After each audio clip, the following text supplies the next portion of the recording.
All right, I'm gonna introduce our next guest here while he's shaking hands for a moment.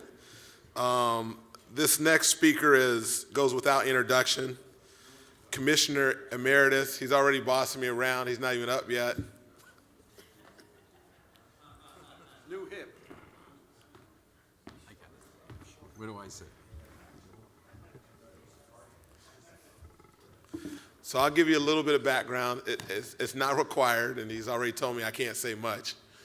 But he led the NBA faithfully as a commissioner from 1984 to 2014, exactly 30 years. Less than 2 weeks after he retired as commissioner, he was inducted into the Basketball Hall of Fame. That right there deserves a round of applause for our commissioner. As commissioner, David led the immense growth of the NBA into a worldwide brand with 7 new franchises, a 30-fold increase in revenue, 2 new leagues, the WNBA and the D-League. He also revolutionized the world of sports by introducing salary cap, revenue sharing to professional basketball, and by instituting the first anti-drug agreement in professional sports. But just as important as the league's business success was his newfound commitment and social responsibility that he brought to the NBA. He helped found NBA Cares, which mayors participated in yesterday, which was incredible, and we saw you there, and we appreciate that. But also, he took the NBA into not only charitable, but to this place of conversations that we would not otherwise have around bullying, homophobia, AIDS, race, and a host of issues. Those conversations were led by the NBA because of his leadership. Commissioner Stern, I just want to say thank you for coming today, and the mayors out here salute you. So round of applause for the commissioner. Thank you, sir.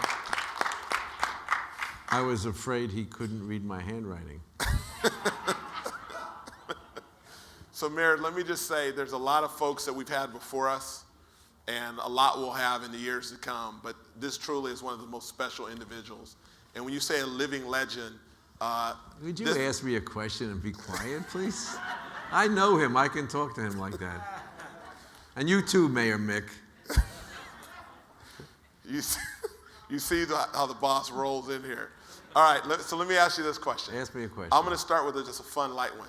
What have you been doing in the last year since you retired? I have been so insecure that I have been saying yes to various clients. You know, in addition to the NBA, Edelman Communications, the largest PR firm in the world, Discovery Communications, which is just purchased Eurosport, which is fascinating. It's got the same number of homes as ESPN. It's pan-European.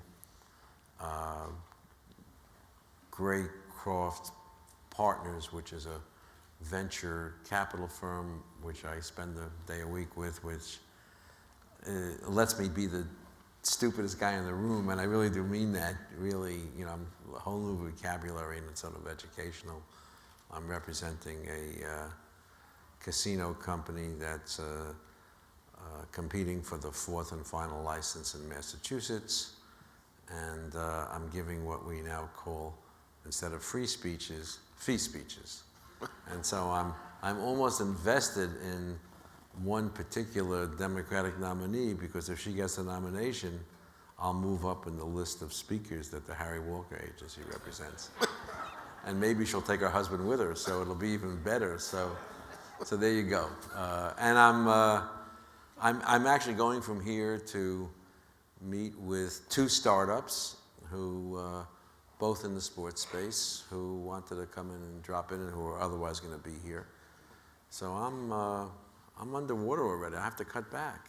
And so my wife said to me in about the 2nd week, she said, let me get this straight. This retirement stuff, it means you get up in the morning, you put on the same suit and tie, get into the same car, and you go to a new office?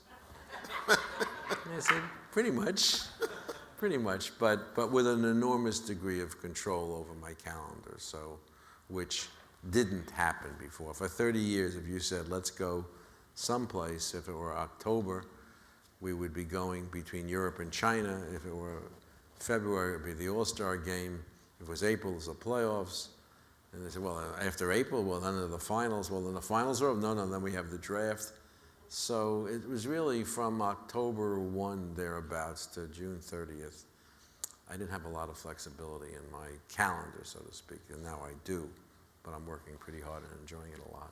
So let me ask this. You talked about it a little bit, but one of the issues, it seems, of the day in the NBA is this notion of gambling. And we saw a panel yesterday at the Tech Summit. And, okay, I won't ask you that. No, it's good. It's a good subject. So what was interesting is there was a panel called Gambling in the Digital Universe. Yeah. And we just love to hear your thoughts on it, because I know it's something you've Some pondered. of it is very personal to me. I grew up, well, in the late 60s, I wrote testimony as a lawyer for the then commissioner of the NBA, J. Walter Kennedy, where he and everyone else that roamed the land opposed the legalization of gambling in Atlantic City. Okay? And that was at a time, I don't know the precise dates, there were no lotteries either. State lotteries were illegal. Okay, so we were a pure and puritanical country in that respect. And I remember writing, and it was really great because it was the Assistant U.S. Attorney's Organization and the DA's organizations and churches and synagogues all coming out as harsh as they could against this sin. And they said some interesting things, even though you can laugh at the opposition. They said, if you build these buildings in Atlantic City, even though you say you're only going to have gambling from 8 o'clock at night till 2 in the morning, they will improve the physical site on which the building is, and they will do nothing else except increase crime, prostitution, loan sharking, absenteeism, and there was another one. I forget what it was. And as subsequent mayors were taken away in handcuffs and others, as all of the aforementioned increased, it has come true. Okay. Now that's not against gambling per se. It just sort of brings me into a certain mind as I think about it. And of course, Atlantic City came back and they said, well, we can't make it from 8 to 2, so we have to make it make it up from 6 to 4. And then they said we have to go 24 hours. And then in 1992, then Senator Bradley introduced and passed something called the Professional and Amateur Sports Protection Act. I testified. By then I was commissioner, not just a lowly lawyer. And it said gambling outside of Las Vegas and 3 other states that have it is illegal. The 3 other states were Delaware, Montana, and Oregon. But if you enact it by the end of 92, and I think it was 92, you can get it under the gun. So, needless to say, New Jersey, moved to add sports betting to their agenda. And I can remember testifying in Trenton. Of course, I was there with Rabbi Schwartz and Father O'Brien. There we were saying why they couldn't have gambling and sports gaming. And I think we ended it by running a clip from NBC News where Donald Trump, who was the leading proponent, said, we need this to compete with the Indians, and they don't even look like Indians. We shut off the video, we got up, and we left, and they never enacted anything. So I come out of that, then I spent the subsequent years sort of modifying our position over time to get us to where, in 2009, I could say to Sports Illustrated, it probably isn't, it isn't a no forever. So that Commissioner Silva could do what he did there. And we knew all the arguments. It's illegal. It's not only, there's so much better legally, wouldn't it be better to bring it in, et cetera, et cetera. And the argument that I fashioned as to why we didn't want to adopt it or embrace it at the time was that we had worked very hard to make our fans into home team fans. that we wanted to rally the people in the community and the like around the home team. And the concept of a family leaving the arena because the Thunder won but they didn't cover was sort of it didn't resonate with me. But what I said to the guys last year, I said, listen, this sports betting, fantasy, daily fantasy. I mean, go ahead and tell me what the difference is between this and that. And so, let's just, and I was never afraid about the legal issue or the fix issue. If we can't legislate and police against that, then we don't deserve our stripes. So that isn't the issue. Although there was a notion that the more widespread it becomes, information becomes more relevant. So if Kevin Johnson has an argument, if someone sees he ate some bad food and he might have a stomachache, then you could bet against the Phoenix Suns or for it. And that was something, but I've become comfortable with that, and I've seen the evolution. And so it wasn't a surprise when Adam penned his New York Times op-ed piece. And but it's not going to happen fast. I mean, is there anyone here from Nevada? No, Megan's from Nevada. Okay. As long as Harry Reid roams the Senate halls, I'm not positive that Nevada is going to lose the edge that it has in hosting the widespread gambling apparatus that it has. So, Commissioner, one of the topics for us today to talk about is a little bit about what a 21st century city looks like in sports.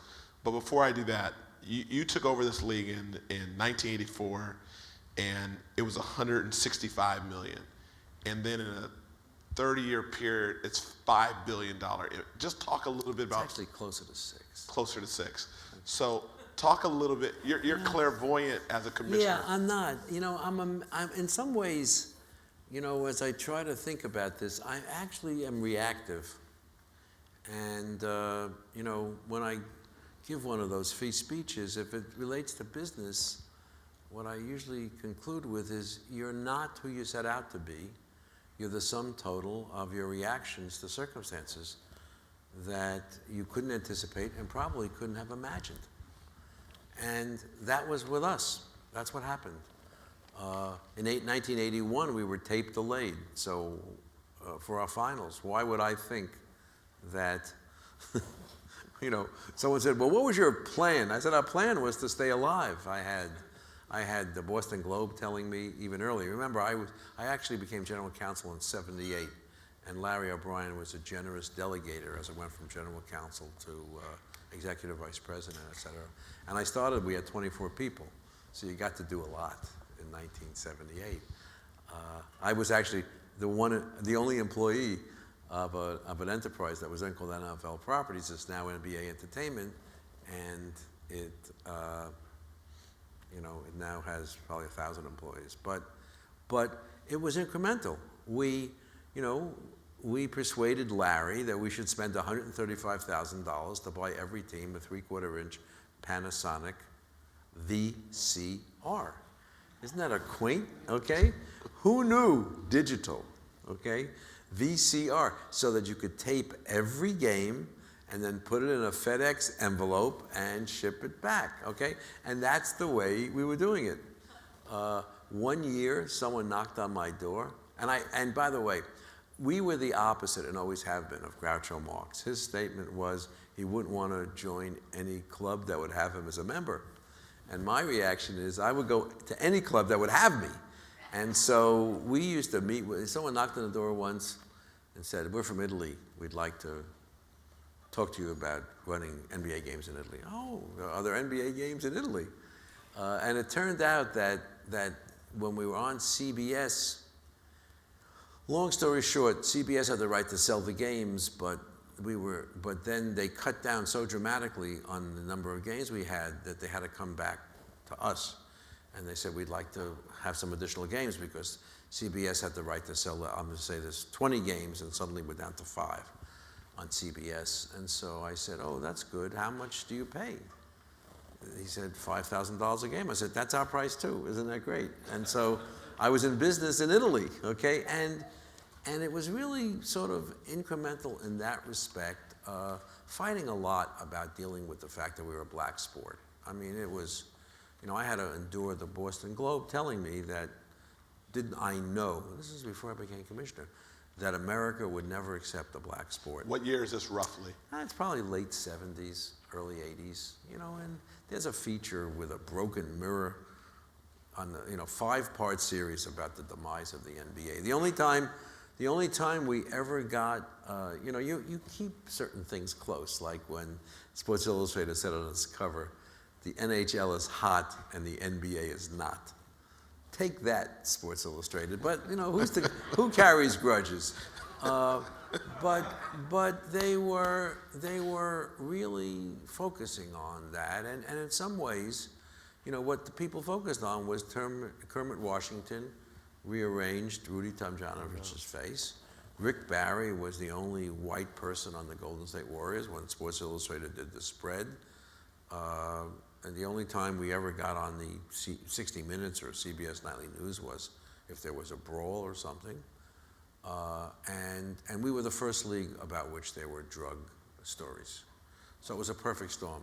These are a bunch of black guys who are over-earning at $250,000 a year each. Can you imagine how crazy that is? And of course, they're doing drugs.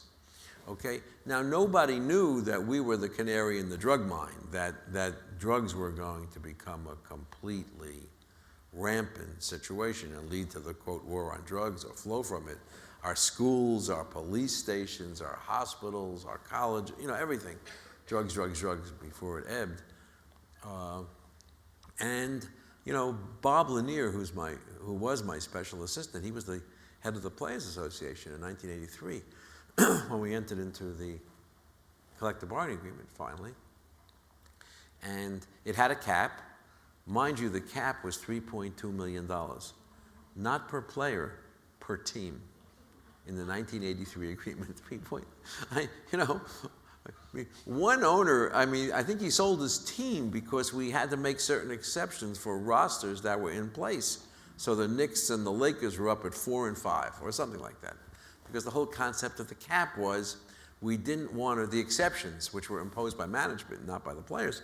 We didn't want the cap to be used to break up teams.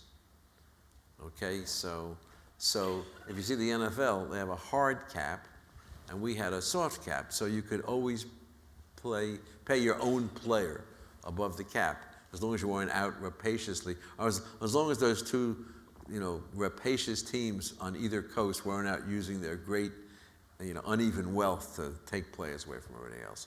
And after the negotiation, I said, okay, guys, we got to talk about drugs. And Bob Lanier said, okay. I said, well, what are you going to do, Bob? He said, well, you catch someone, you throw them out.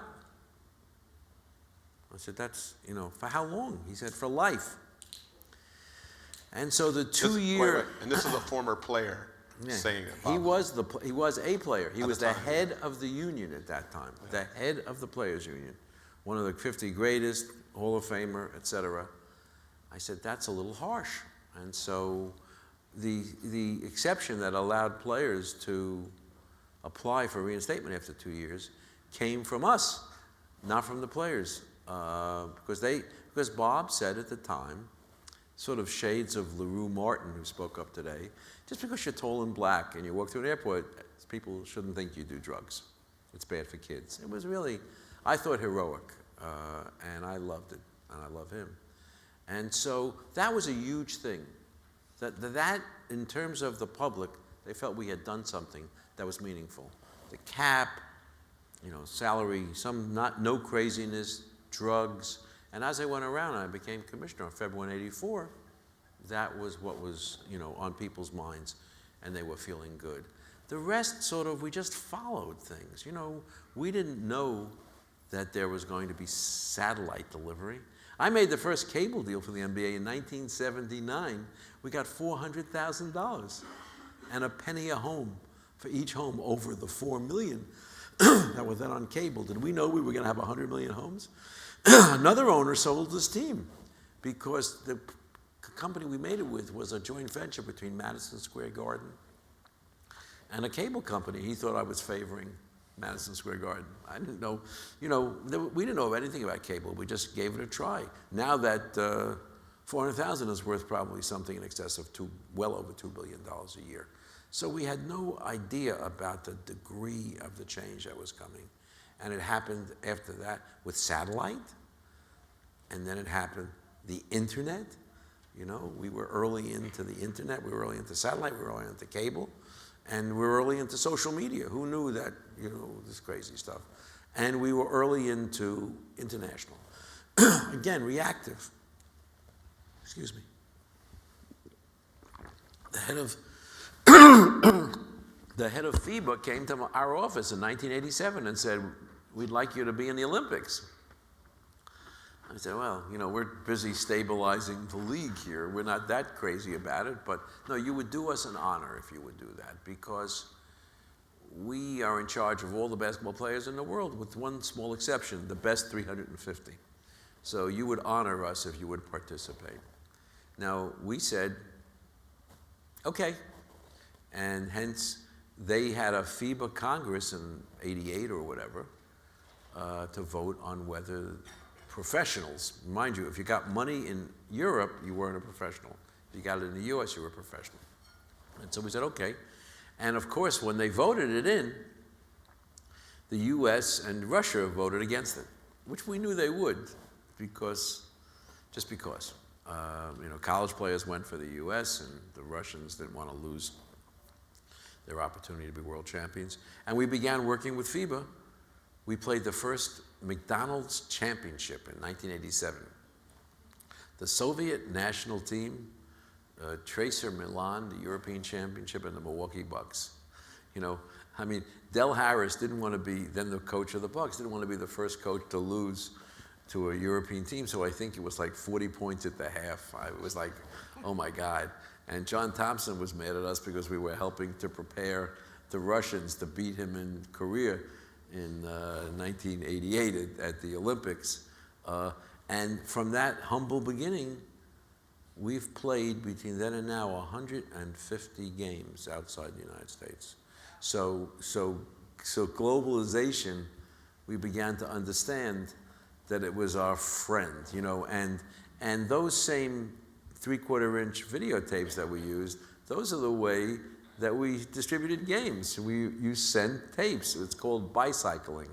So we bicycled tapes to, and the way that you read about things outside the U.S., you got either the International Herald Tribune, the USA Today when it started, and something called Fax Back, where if a reporter wanted a story, they would send us a fax and we would send them some statistics back.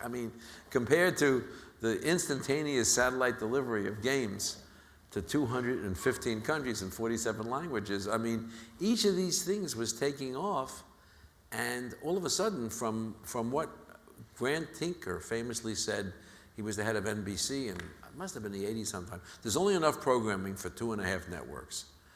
And now, look what happened. In sports alone, ESPN, 1, 2, Spanish News, Fox Sports 1, 2, NBC Sports Network, CBS Sports Network, NBA TV, NFL Channel and Network, Major League Baseball. It is almost bizarre how much programming there now is and how much choice people have.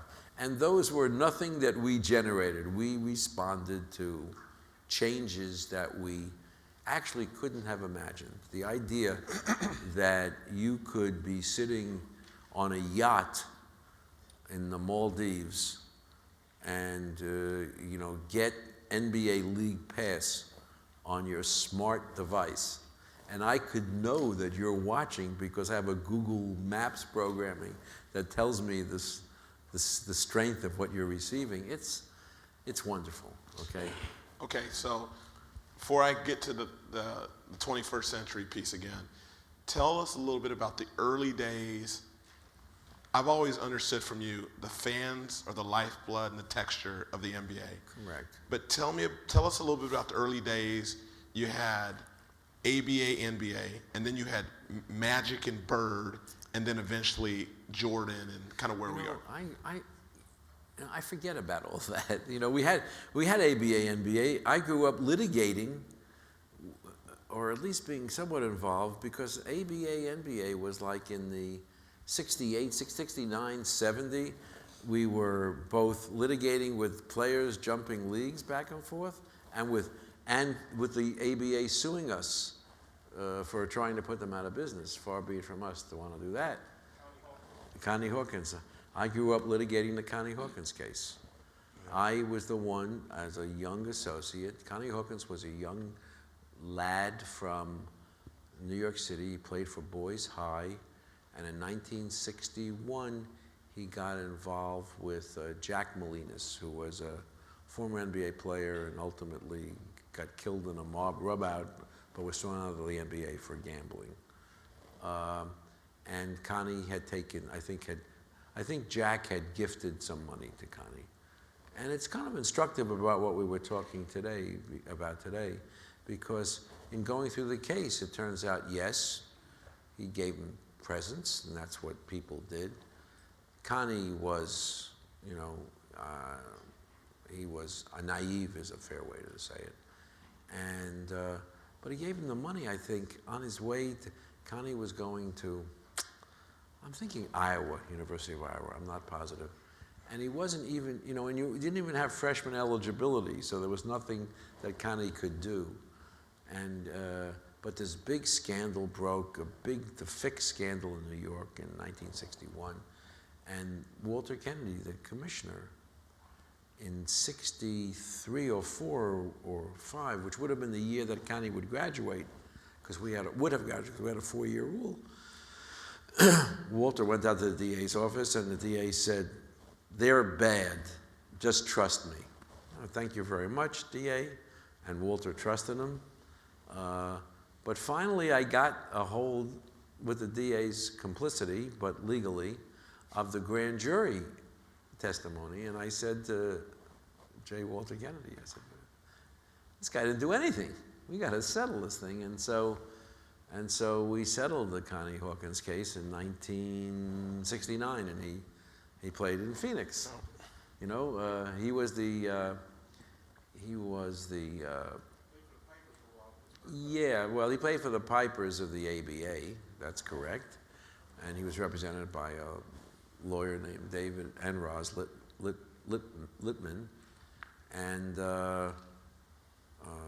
and it was terrible what happened. And I litigated all those cases. There were 5 or 6 players some of you have heard of and didn't even know were suing, that have been kept out of the NBA. Some deceased now, like Roger Brown, currently deceased, was a great ABA player. But I was responsible for settling all of those lawsuits as well.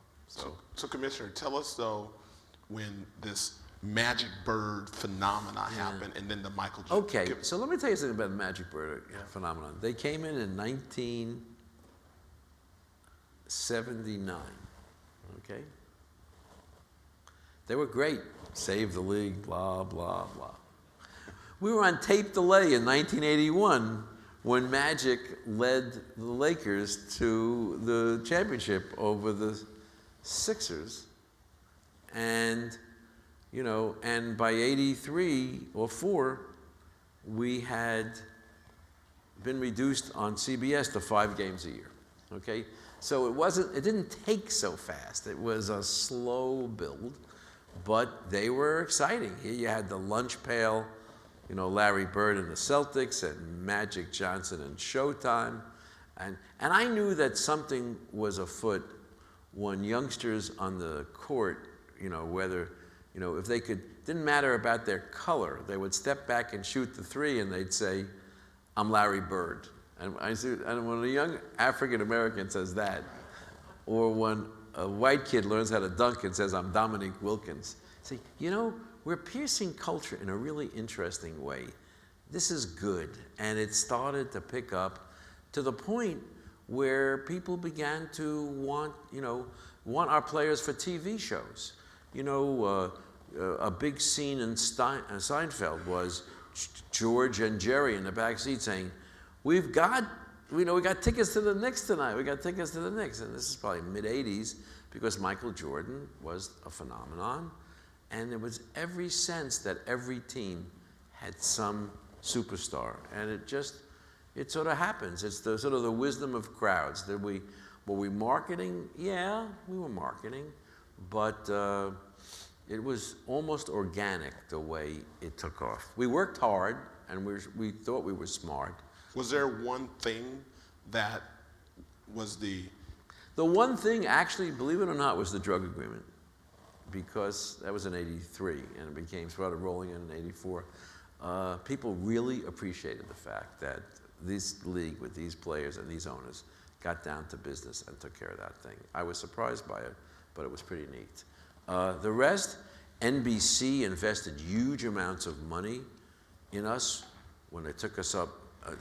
Later, CBS tapped out at $400 million, and NBC paid us $600 million and started putting us, like in the late 80s, started putting us, not only on double headers, but we had Thursday night must-see TV pounded the heck out of the NBA. So, and they never said, come see the Chicago Bulls. They said, come see Michael Jordan and the Chicago Bulls. And so they were the ones, that focused almost completely on individual players. And everyone said the NBA was brilliant. They were marketing their stars. We didn't have to market our stars. Our stars marketed themselves, and our network partners really jumped into it. So it was really, it was just a continual climb, and based in some measure on technology and on television and cable and satellite. And now to the point where, we had I think something like 700 million or 600 million likes and followers on Twitter.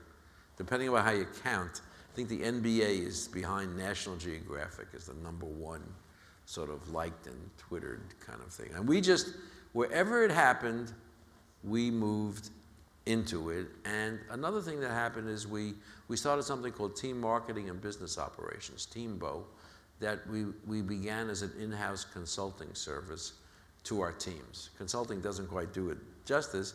They know everything. And if you're at a team, you know based upon going on TeamNet, the best promotions, the best ideas for entertainment, the best idea for everything. Because it's closer to science than it is art. And we were sharing best practices. And as a result, our teams got much better at it. So when we think about a 21st century city, and you went from globalization and this 3.0 and technology, just talk a little bit about that kind of growth and expansion and how things evolve. I guess I would say something about the 20. I do a lot of reading, not serious reading, I just read everything, and especially newspapers and trade journals and the like. And the 21st century is going to wind. I read something which I thought about this. Mid-sized cities are now sprucing up their airports to become international destinations with the combination of smaller planes with longer travel, and they're turning their airports into malls because technology is making it easier to do a variety of things. I don't have the article with me. I'm still one of those people that reads paper and rips it out. I apologize, but that's what I do. And then after a certain number of months, I throw it out. But if there's something I need, I sort of go looking for it. And so technology is going to play this huge role for the cities. And it's not just about sports. It's about who Google is going to lay the fiber for, and which kids are going to have the speedy computers, and from a sports perspective, what new buildings, and it's really a problem because it's all public buildings. How do you wire up schools, headquarters, and arenas to take care of it so that you don't get outpriced by virtue of having a stale building on your hand, and that's something we worry about a lot. And I know you had a panel here before me, and I recognize that, as mayors, you have a variety of needs, sort of like education, police, fire, municipal unions, you name it. And it may seem in certain given instances that having a state-of-the-art, technologically sound arena may not be at the top, but there's, you know, and I say to cities that I had to deal with, because sometimes, you know, I'm a friend and sometimes I'm a hammer, that those are choices to be made, but I have made the case over time that, you know, if you're New Orleans and you're in the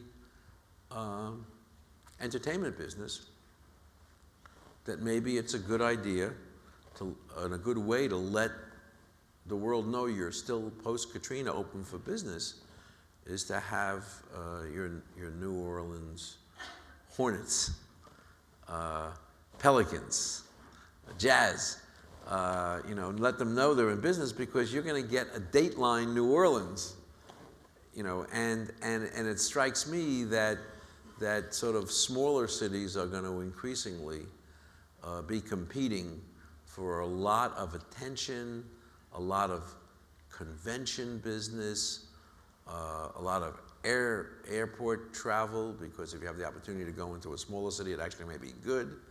And so the 21st century city is really interesting, because I've thought about it a lot in terms of sports as we, you know, that's what I told Mayor Mick in Oklahoma City, and they built that nice building without even having a team. I don't know what you were thinking.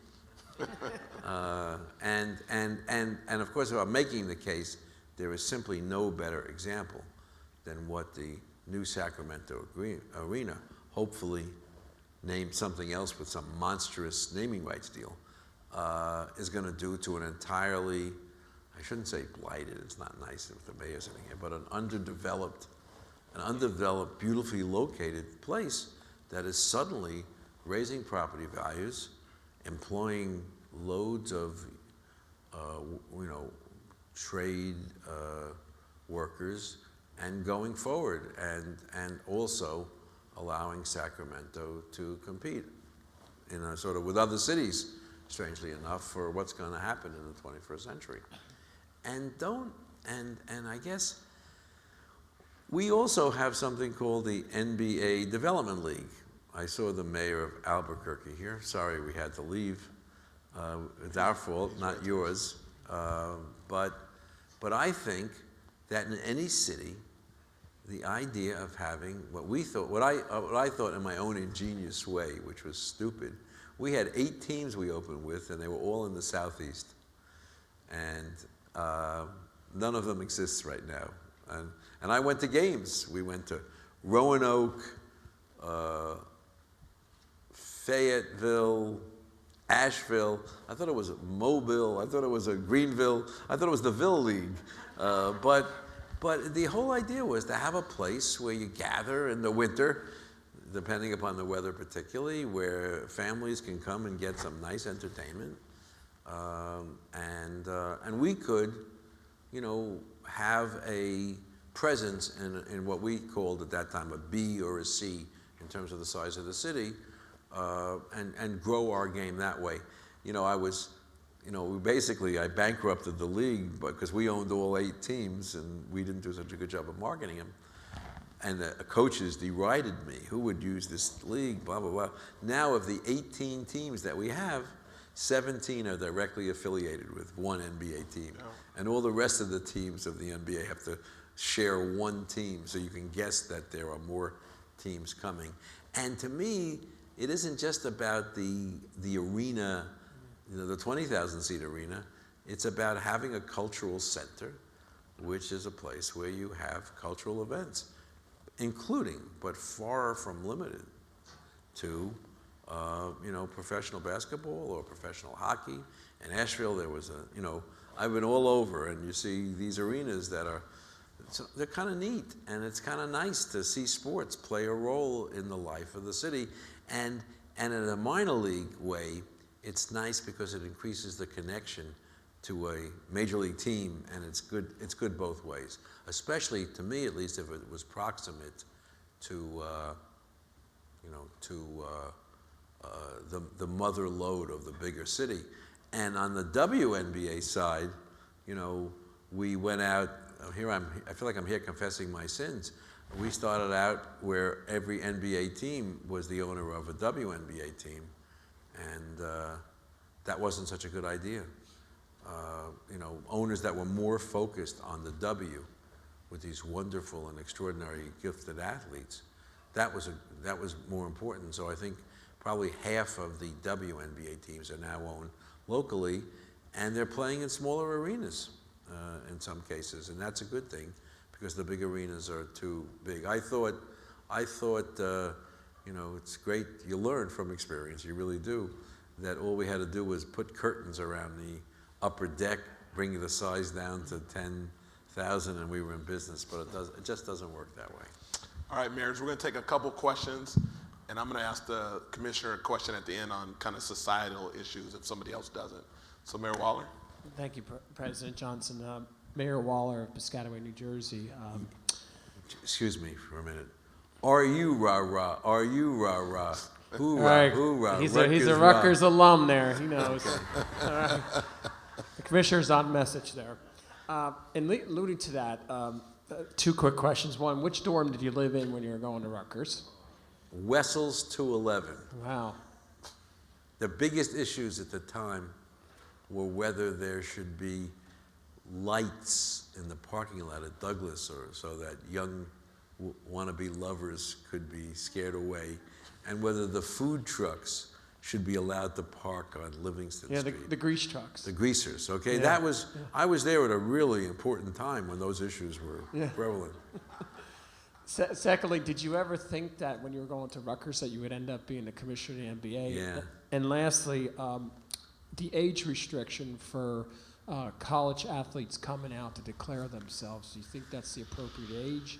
And the reason I ask that because we have a Piscataway resident who's at the University of Kentucky, Carl Towns, who's projected to be a lottery pick. Yeah.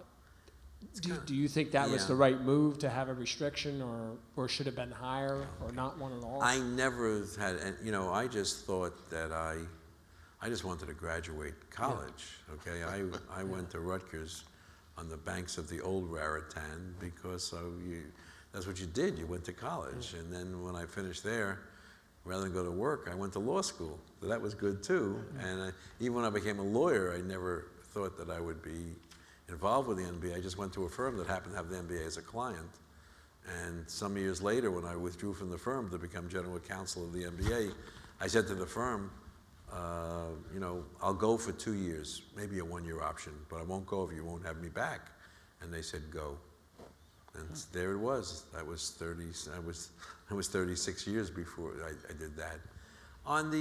This is an interesting issue, we don't have an age restriction.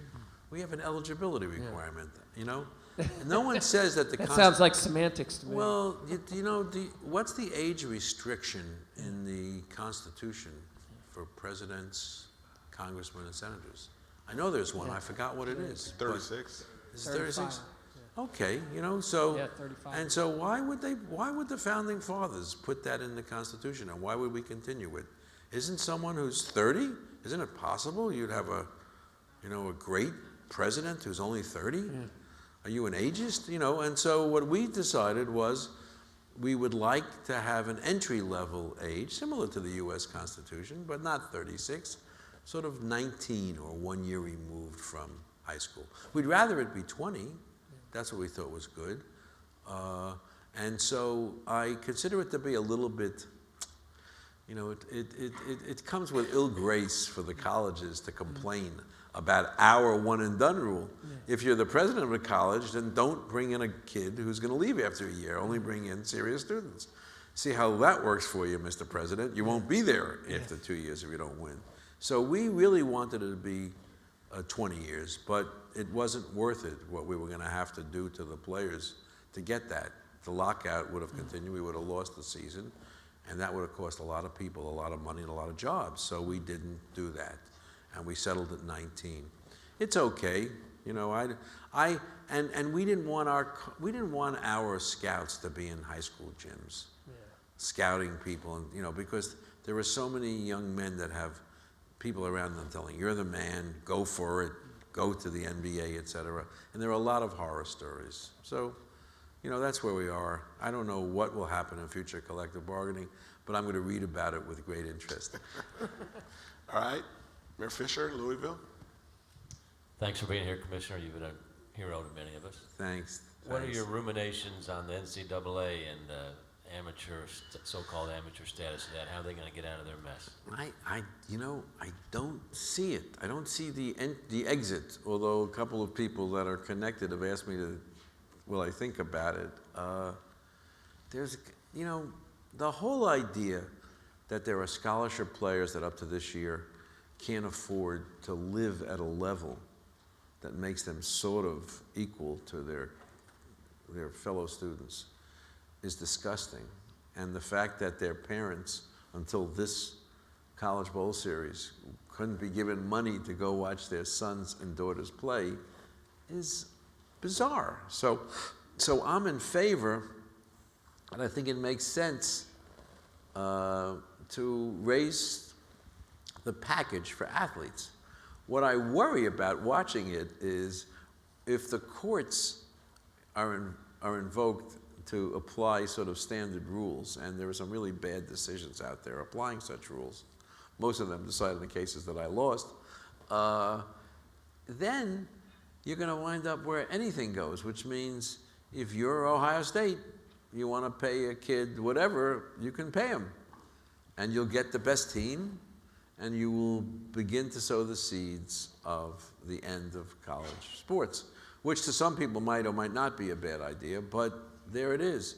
So they've got to find some way, whether it's trust funds or do something, to take care of the players from the extraordinary wealth that's now being created from not only the televising of the game, but the concessions and the arenas being built, as well as the video games and the like. So I think there's going to be a sea change, but whenever you get the courts involved, it doesn't end well. I mean, how a judge sitting in Oakland can say, well, I think this, but not that. I mean, it's not even based on law. It's based upon someone's sense of, fairness. I had a case once where it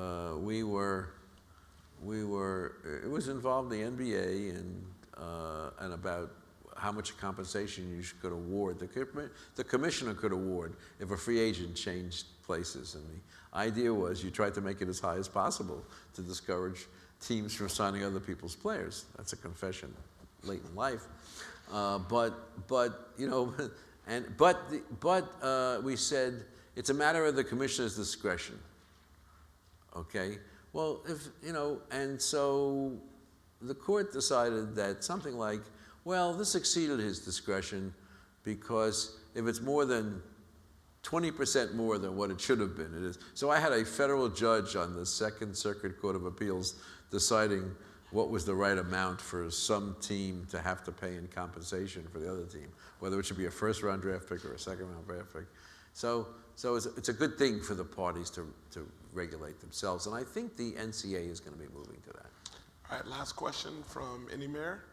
All right, Commissioner, I'll ask you a final question. Just this notion, I kind of said earlier that, you have allowed, and the NBA has given us an opportunity to engage on single conversations and issues that otherwise we wouldn't be able to talk about through sports. So whether it be, again, AIDS with Magic, or homophobia, or race, or violence, or domestic violence. Bullying. Yeah, so just give us a kind of a final thought on that role and perspective. I came to it sort of organically again. The Washington Redskins, I remembered the player's name, okay? And I'll use it, okay? So if USA Today says that a third of our kids can't read, that's a statistic. But if on the front of the sports pages they say Dexter Manley, a lineman who went to 4 years of college, he can't read, boy, that's a story and a conversation, okay? And sports sort of grips people like that. There are kids that are getting bullied online. They kill themselves. Okay, Anderson Cooper will give them 8 to 10 seconds. But if 300-pound linemen are sending back text, et cetera, and someone's bullying You hire a federal investigator to do a story. So there's something, what I could say it again, domestic violence, my God, it's horrible in this country. And yet, if it happens in the NFL, it's social media explodes. That's good, actually, because sports then suddenly has an obligation, maybe not of its own making, to really engender these conversations. We did it unwittingly when Magic Johnson announced that he was HIV positive in 1991. We participated with Magic, led by Magic, in changing the debate on AIDS in this country. The last public act before that was a young man named Ryan White, a child who was kept out of school because it was HIV positive. I think it was in Indiana, because he was a hemophiliac and he had gotten a bad blood injection. And once Magic was out there, a beloved figure, it was the front page on every newspaper in the world, not the country, and the debate suddenly changed about how you prevent it, how you treat it, how we should be more compassionate and the like. And that's a very heavy obligation, and it's something that I sort of embraced as my own with respect to that, because figure it out.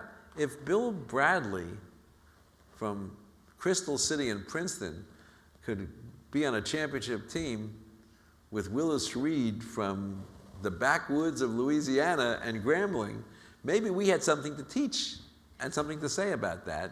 Or Bill Russell, who I'm so glad got his shout out because he was there with Dr. King in the March on Washington and played with Cousy. My God, I always thought it was the other way around. We had something to teach people rather than the Boston Globe telling me we were going out of business. But now I understand Bill Russell a little better in his reaction to Boston. But leaving that aside, so I think that this is terrific. It's sad that it has to happen that way, in a certain way, because it should be a debate, etc., without sports. But I think sports has to pick up the mantle, and I know that Commissioner Silver, and based upon his early actions, he actually is a devotee of speeches.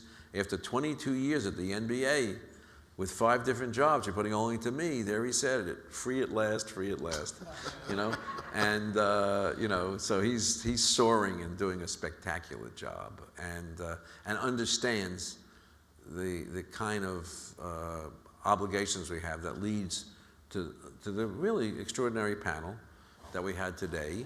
And then it's going to lead to, what results going to lead to? Nothing, okay?